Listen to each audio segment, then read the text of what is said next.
তবে যথাসময়ে ধান ও চাল সংগ্রহের লক্ষ্যমাত্রা পূরণ হবে বলে আশাবাদী খাদ্য বিভাগ। এখন পর্যন্ত 800 মেট্রিক টন ধান সংগৃহীত হয়েছে। দেশের বিভিন্ন স্থানে চলতি আমন মৌসুমে সরকারিভাবে ধান ও চাল সংগ্রহের লক্ষ্যমাত্রা পূরণে দেখা দিয়েছে শঙ্কা। সরকারের নির্ধারিত দাম নিয়ে খুশি নন মিল মালিক ও কৃষকেরা। আর কৃষকেরা বলছেন, সরকারের দামের চেয়ে খোলা বাজারে এই ধানের দর বেশি, তাই সরকারকে ধান দিতে আগ্রহী নয় তারা। তবে ধান ও চাল সংগ্রহের লক্ষ্যমাত্রা পূরণে আশাবাদী খাদ্য বিভাগ। প্রতিনিধিদের পাঠানো তথ্যছবিতে ডেস্ক রিপোর্ট। সরকারিভাবে প্রতি কেজি চালের দাম নির্ধারণ করা হয়েছে ৪৭ টাকা, আর ধানের দাম নির্ধারণ করা হয়েছে ৩৩ টাকা। তবে এবছর কুষ্টিয়ায় আমনের ফলন ভালো হলেও সরকার নির্ধারিত ধানের দামে সন্তুষ্ট নন কৃষক।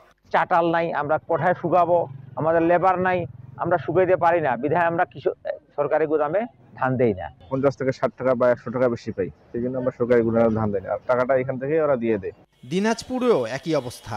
অভিযান শুরুর 1 মাস পার হয়ে গেলেও এখনও লক্ষ্যমাত্রার মাত্র 4% ধান সংগ্রহ করেছে খাদ্য বিভাগ। তবে চালের দর নিয়ে চালকল মালিকদের মধ্যে রয়েছে মিশ্র প্রতিক্রিয়া।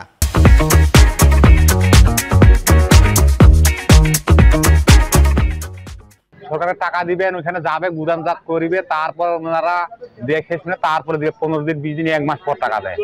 তো আমরা চাল কিন্তু কিছু দিয়েছি সবাই, কিন্তু চালের একটা ব্যাপক লস হচ্ছে, 3 থেকে 5 টাকা লস হচ্ছে কেজিতে। খুব ধীর গতিতে চাউলের সংগ্রহ অভিযান চলছে। এতে করে আমার জেলায় আজ অবধি মোট চুক্তির 25% চাউল সরকারি খাদ্য গুদামে এসেছে। তবে যথাসময়ে ধান ও চাল সংগ্রহের লক্ষ্যমাত্রা পূরণ হবে বলে আশাবাদী খাদ্য বিভাগ। এখন পর্যন্ত 800 মেট্রিক টন ধান সংগৃহীত হয়েছে।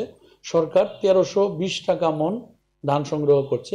তো কৃষকগণ যেহেতু বাজারে ধানের ভালো দাম পাচ্ছেন, তো এই জন্য কৃষকরা গুদামে ধান নিয়ে এসে বাজারেই বিক্রি করছেন। ধান বা চালের যে সংকটের কারণে লক্ষ্যমাত্রা পূরণ হয়নি তা নয়, যথেষ্ট পরিমাণ ধান চাল রয়েছে এবং আশা করি যে এটা আমরা লক্ষ্যমাত্রা অর্জন করতে সম্পূর্ণ। চলতি মৌসুমে কুষ্টিয়ায় 19,100 মেট্রিক টন সিদ্ধ চাল, 6,700 মেট্রিক টন ধান ও 1,600 মেট্রিক টন আতপ চাল সংগ্রহের লক্ষ্যমাত্রা নির্ধারণ করা হয়েছে।